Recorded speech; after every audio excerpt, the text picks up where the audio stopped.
Pence is getting heckled at the Iowa State Fair. Love that. Love that for him. Trump 2024. Every day. Pence is a traitor. Anybody that says he has a higher power uses those words. He is not a Christian when you say higher power. We don't buy. What did I tell you? They're mad at Michael Pence for obvious reasons because he betrayed Donald Trump, but also for some really weird reason. Like, oh, every time you say higher power, that's unchristian-like. That's not my style of Christianity. Dude, God, I love Hogwatch so much. They're mad about higher power because A, uses it to hide their religious indoctrination. It's just funny to think that born-again Christian Mike Pence, who absolutely, unironically, is a significantly more serious Christian than Donald Trump. You're criticizing Mike Pence for not being Christian enough or not your specific kind of Christian while simultaneously upholding Donald Trump, who is absolutely not a Christian at all. Pence getting roasted while taking questions from Hogs at the fair. I hear you. How has life treated you since Tucker Carlson ruined your career? Bro, this is literally like gray names in my chat. Love that, though. They're hitting him with a just curious, gray name chatter. I have a serious question for you, sir.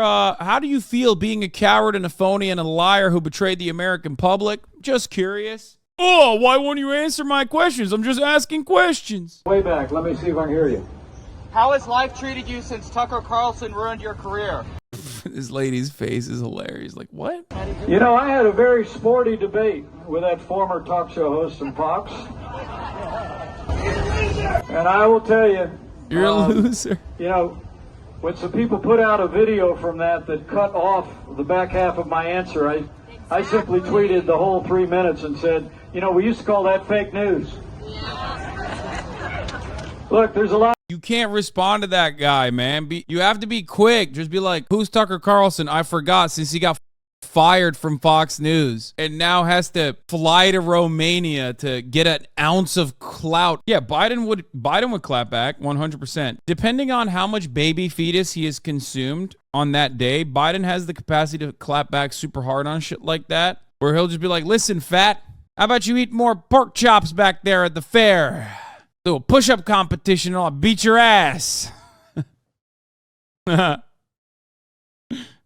Dude, Swifties, look at that. Taylor Swift at the Michael Pence political soapbox at the Iowa State Fair. I'm wearing my Taylor Swift merch, dude. Hell yeah. I'm going to vote for the guy with the most impeachments and most indictments because that guy, he knows where all corruption is. Yeah, him, dude. What the fuck? Oh, God, I love this. I'm going to vote for the guy with the most impeachments and the most indictments because that guy, he knows where all the corruption is, and this time it's like clean the house. Hey, ma'am, I work for Wall Street Journal. Could I just grab your name? No.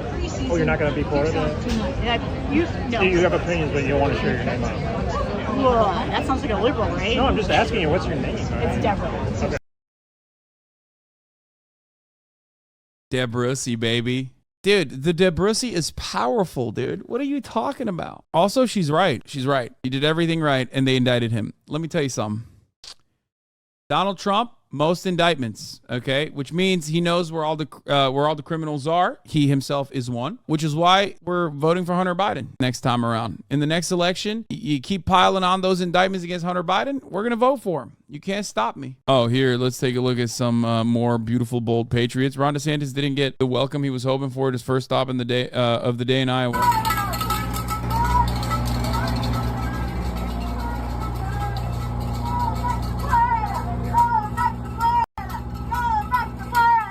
This is awesome.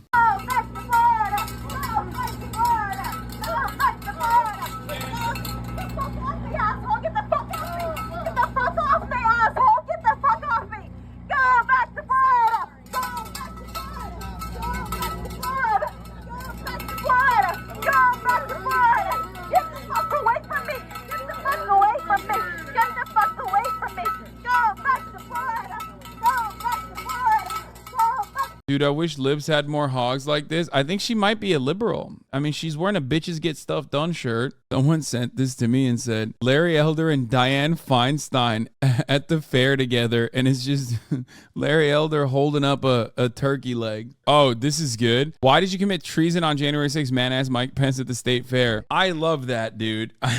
In the eyes of these hogs, it's treason if you just question Donald Trump. Even if you don't have the power, if Donald Trump asks you to do treason and you don't do treason, that's treason. That's how it works. Why did you commit treason on January 6th and not stand by President? I'm a veteran, buddy. You shut your mouth.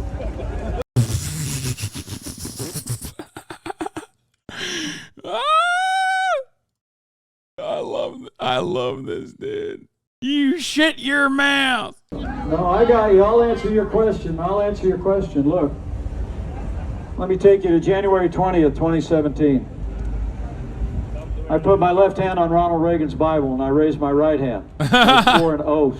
Ronald Reagan's Bible, brother. God, this country is fucking so dumb. I'm sorry. Everyone is so stupid. Friends of the show, More Perfect Union, went to the Trump rally, and what they heard will shock you. This has 1.3 million views. How wonderful. We'll agree communism doesn't work. Yeah. But extreme capitalism, as we're seeing right now, does not with work. This corporate capitalism also has its problems. How much money is too much money for? Not bad. But, of course, those guys are all going to vote for Donald Trump or whoever the Republican candidate is. I need you guys to understand something. You will probably see a dude in the crowd that will tell you, honestly, I think collective ownership over our factory is actually a really good idea. I really like it. And then you ask him another issue, or you'll be like, well, that sounds like communism. You'll be like, fuck you. How dare you say that? That's communism is fascism. They have no idea. Americans do not vote on ideology. Approximately 20% of the American voters, which by the way, already isn't the plurality usually. Okay. The plurality are eligible voters who do not vote, remember. But out of the people who do vote, around 20% vote on ideological boundaries, 80% vote on party lines. That's it. Every American that you encounter, especially ones that are politically active enough to go to a rally, are going to give you some of the most insane political positions that will leave you shocked. They'll go, how are you at a Trump rally? Like, what are you saying? Why Trump instead of Bernie Sanders? What I look at is more progressives like the Bernie Sanders faction, stuff like that. We actually see a lot of the same problems. I would vote for a Bernie Sanders before I'd vote for like a Ted Cruz or a Marco Rubio. Why did you come out today? To support my 45th president. Okay. He didn't lose. He called out the Washington establishment, and I absolutely loved it. You know, he's definitely not a Republican. Like, the question is, okay, he was Washington establishment. He was president. So how do you square that circle? How does that work? But also, they're lovers of Trump. You know what I mean? It very clearly, the last 8 years did not change their mentality at all. They watched Donald Trump give gigantic tax breaks to corporations and the wealthiest Americans, and they still champion him. You know what I mean? It's not about genuine ideology. It's not about like a material difference that they will ever experience in their lives, and it's just a cult of personality. 8 years have gone by and these guys still love Trump. What has Trump offered you? If you live in Erie, Pennsylvania, what has he offered you? Nothing. What has Trump done for you? Achieve. That's like what you're saying right now. No. There's a huge difference. What Donald Trump has done for me compared to what Barack Obama did to What? You're unemployed and 2 DUIs later. The fuck has Trump done for you? I've seen this before. In his presidency, you've got 2 DUIs and you've not had a job. Bro! Oh shit. Roasted. Oh shit. You better not post that. It's so funny. It's so perfect. It's like, what are you even saying? Like, oh, what did Joe Biden do for me? What did Trump do for me? Like, none of these motherfuckers know you exist, and their lives' mission is to basically make you pay attention to some jingling keys while they just steal what remains of the social safety nets that were promised to you. Yeah, that's the main point I took away from this. These guys obviously don't care about fixing these issues they're talking about, so what's left for them to support Trump? Only culture war bullshit and racial agitation? Exactly. Exactly. And then you just like feel like Trump is on your side. That's it. Why is he on our side? Because he's made the libs mad. Why? Because the libs are the elites, right? The societal elites, the ones who have their fingers on the pulse, the ones who have their hands on the levers that make my life awful. My life's awful, and libs are the ones that are making it awful, actually, with their policies, and the Mexicans that are coming over the border. These are the things that are destroying my life. Oh my God. I worked down in West Virginia. Yes. Yep, on the rigs for evil Big Red, Halliburton. Yeah. Oh my God. Halliburton, we were 2 weeks on, 1 week off, so you never got to go home. We were the lowest paid of all the workers out there. I only made $13.50 when I got hired on. For Halliburton. For Halliburton, yep. Probably wouldn't even have an Iraq war if it wouldn't have been for the Halliburton and Cheney and stuff. We were expendable. That's all it was. Halliburton, Big Red, they called it. You're just part of the machine, and the machine can be replaced. As expendable as, people who went over to fight a rich person's war in Iraq. Yep, pretty much. 5 years ago, I came to the realization that I love chatters looking at these guys and be like, he's a socialist. Like, no, man. No. In the absence of any real infrastructure that motivates these people to fucking vote on behalf of a particular party, in the absence of a political party that genuinely defines what their material interests are and actively works to better them, all of this conversation amounts to is, oh yeah, we got the same class interest, brother, but you have no class consciousness. These guys are so close, yet so far. You're talking to a dude who literally said, oh, Halliburton, that's why the Iraq war happened, right? Dick Cheney, right? And then turns around and votes for Trump. The global corporations, do they have, the Goldilocks question, too much, just enough, or too little power? Where would you place it? I feel like their only thought is more money. Right. More power. That's all you care. Whoever has the most money. Obviously, it's too much. Yep. When you have a company like BlackRock that's worth $9 trillion. Ask them why they hate BlackRock, and it won't be because it's worth $9 trillion, which, by the way, I can't believe I'm becoming one of these fucking guys who's like, actually, that's not what BlackRock does. But, like, kind of. I think people genuinely misunderstand what BlackRock does, especially because, like, they think that BlackRock is, like, responsible for diversity initiatives or some shit. They hate it. Most of the time, they hate it because, like, Fox News told them that, like, they're trying to make your children gay, or they're trying to make the next Disney movie gay or whatever. The level of control that BlackRock has over American corporations is not necessarily as black and white as the way that they present it. It's just capitalism. It's more capitalism. Blackstone is the private equity that a lot of people fail to recognize, like the distinction between Blackstone and BlackRock when they're talking about real estate and whatnot. Ultimately, it doesn't matter. They're all the same shit because they are all major corporations that are the same purveyors of capitalism. They either engage in private equity or asset management. It doesn't fucking matter. Ultimately,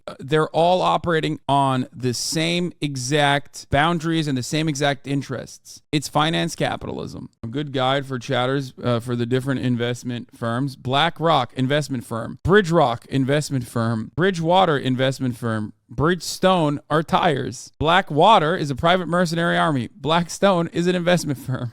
So you think the finance sector, does it have too much power, just the right amount of power, not enough power? Way too much power. The financial sector. 100%, yes. These people really, a lot of these people they don't realize are unelected officials.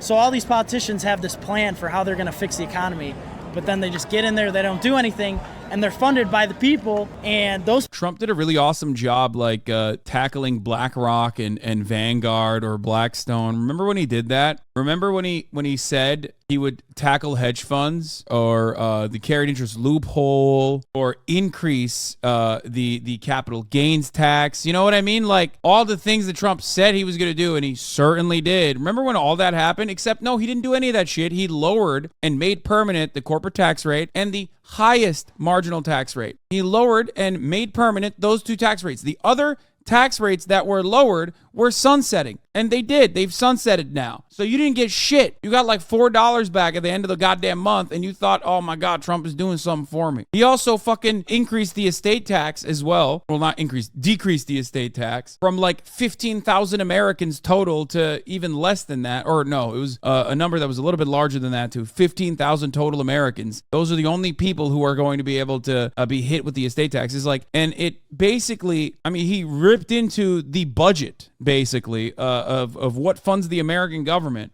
It's incredibly stupid if you're a guy who worked on a fucking oil rig where you think like Trump did anything good for you. They're so close, practically edging socialists. My friend, these people will never have real class consciousness. Maybe I'm too pessimistic. Maybe I'm too cynical. What these people could do at the end, or used to do in the past, was vote a certain way due to the social cohesion that they got from their labor unions. Now, ultimately, it's not like the Democratic Party is going to help them at all. I mean, this is a community of people that have also voted for the Democratic Party for the most part, and yet, what the fuck has the Democratic Party done for them?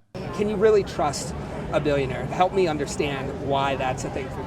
Yeah, so with billionaires, I would say honestly, no, you can't. Yeah. I'll say with Trump, when he debated Hillary Clinton in 2016, she said all these things about the tax laws, all this, and Trump said, where have you been for 30 years? You know, you haven't done anything about it.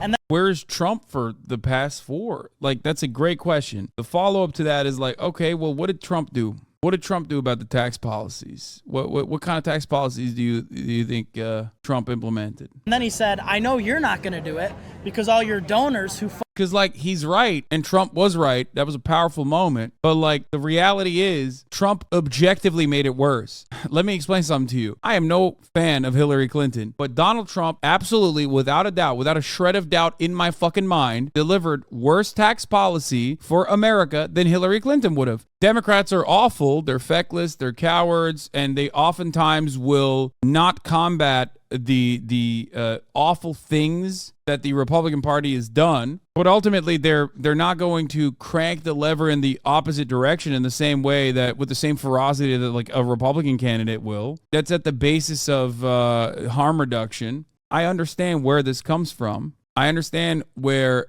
this mentality comes from. I understand how it's born and bred.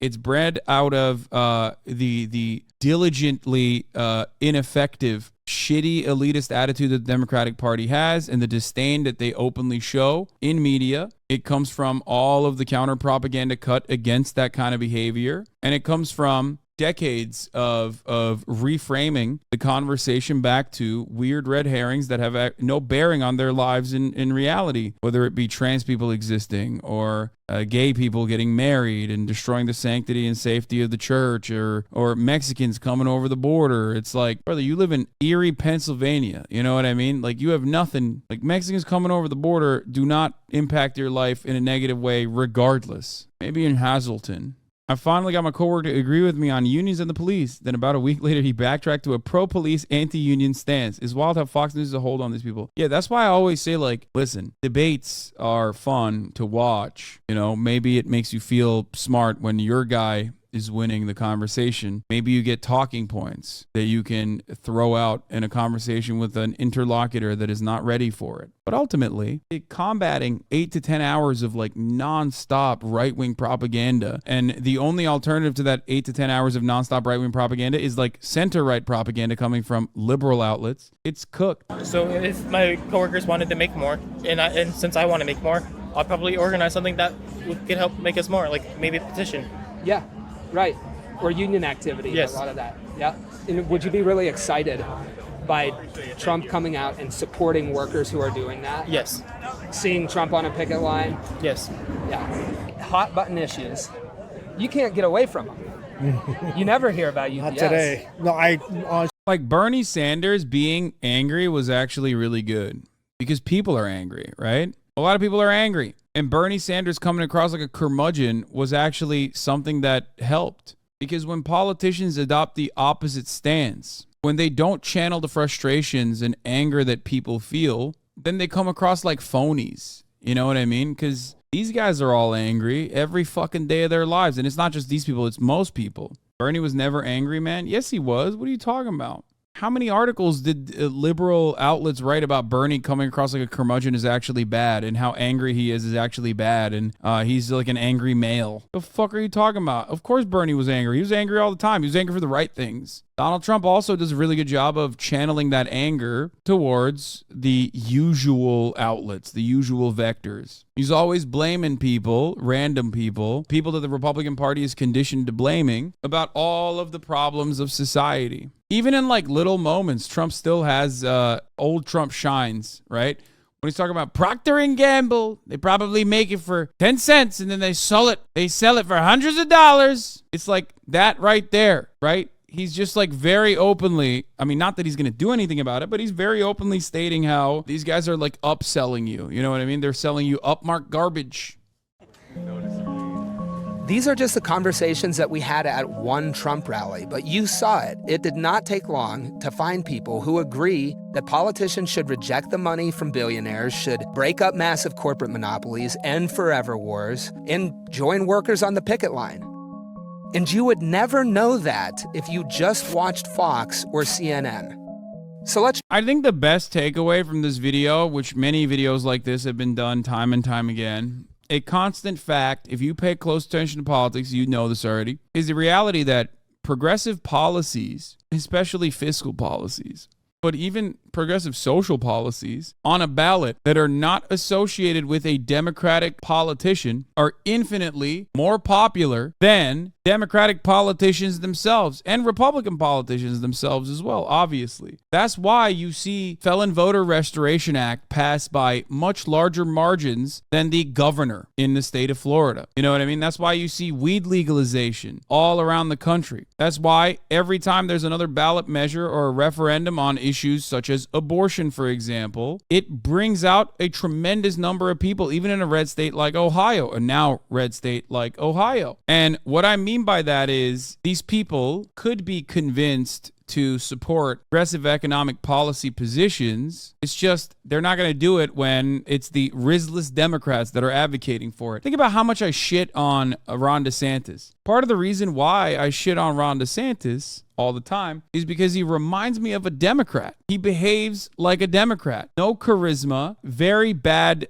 political instincts, and just an awful retail politician in general. He just sticks out like a sore thumb. He sticks out like a annoying liberal loser that's like disgusted by the people that he's talking to. It just reminds me so much of how Democrats operate in the field like that. Let's try a thought experiment. What would it look like if for this one presidential election, we had conversations like these that focused on the working class, what they demand, what they need, what they deserve? He's right about this. I mean, this part is actually true. If politics was kept to material realities, like issues that pertain to the working class, then yes. And if the Democratic Party genuinely did care about advancing said policies, then yeah, they would probably do better. They would look better in general. Except neither party does that. They hyper-focus on wedge issues. The Republicans control the narrative. They find a new way to stink it up. And then the Democrats find different ways to flub it and refuse to create adequate protective measures against it. And then every single conversation revolves around social issues. Now, I think a good example of this is, what is her name? Marie DeCamp or whatever?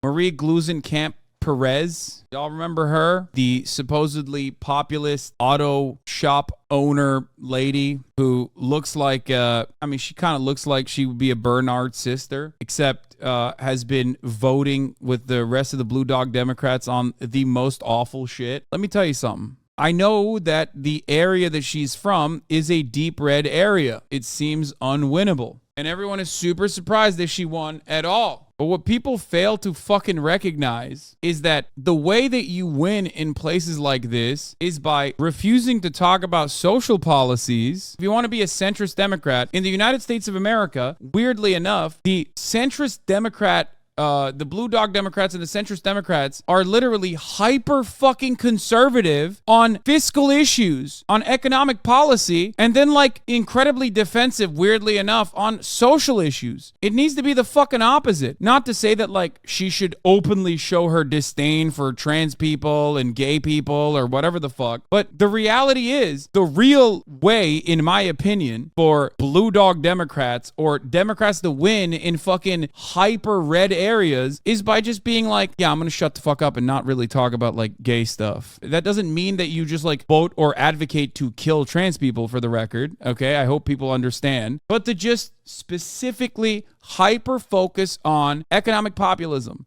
That's it. They always focus on going to the right of the Democratic Party on fiscal policy. You're not supposed to do that. You're supposed to go to the left on the to the left of Democratic Party on fiscal policies. And then you're supposed to just not really talk about other stuff. Anytime someone says, what are your thoughts on trans people? You go, this is irrelevant to the conversation. I think it's ridiculous to like move the conversation away from material issues to trans people. I will not be taking the bait on this. Just say that. If you want to win in a deep red area, by the way, obviously this doesn't mean before people say like, well, Hassan, what the fuck are you talking about? Like, what about big urban cities in the South? Like, that's not what I'm talking about here. There's gaming happening, and it's actually happening early. Lyric and I are going to play For Honor.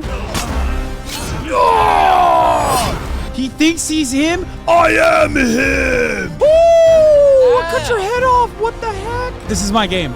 I'm ready. I'm feeling it. Dude, I think I'm FaZe Clan, I think. I'm FaZe Honor.